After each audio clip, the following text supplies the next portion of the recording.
রহমান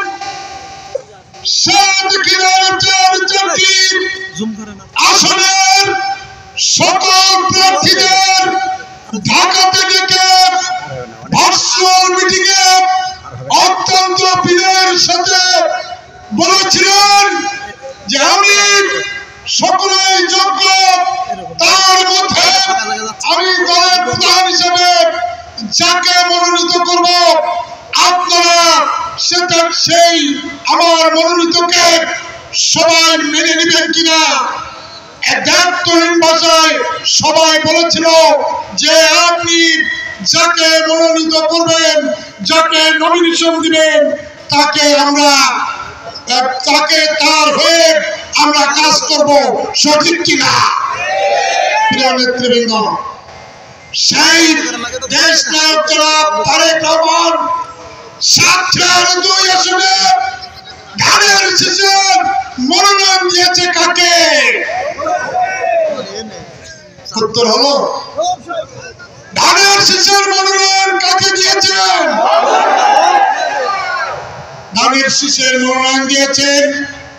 আজকে সেই ধানের শীষের মনোনয়ন দিয়েছেন, তার বিপক্ষে যদি আমরা কাজ করি সেটা আমাদের জন্য ভালো হবে না খারাপ হবে?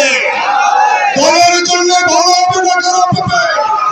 জাতির জন্য খারাপ হবে না ভালো হবে? প্রিয় নেতৃবৃন্দ, আমি আর বক্তব্য বাড়াবো না।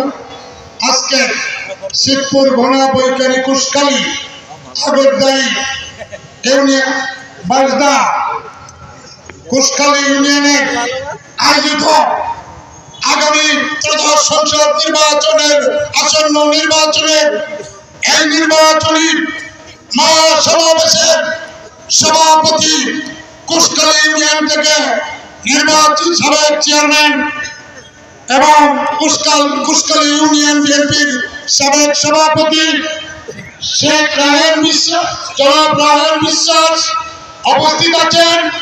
আজকের অনুষ্ঠানের প্রধান অতিথি দেশ নায়ক জনাব তারেক রহমান, যার হাতে ধানের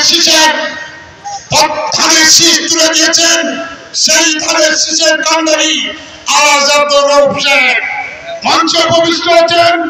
জেলা বিএনপির সংগ্রামী সদস্য সচিব জনাব আবু জাহিদ ডেভেলপ মঞ্চে উপবিষ্ট আছেন। জেলা বিএনপির সাবেক সাধারণ সম্পাদক, সাবেক সমন্বয়ক শেখ তারিকুল হাসান সহ মঞ্চ উপবিষ্ট বাংলাদেশ জাতীয়তাবাদী যুবদল, স্বেচ্ছাসেবক দল, ছাত্র দল, কৃষক দল, তাঁতি দল সহ সকল অঙ্গ সংগঠনের নেতৃবৃন্দ। আজকে আমাদের আমাদেরকে বুঝে নিতে হবে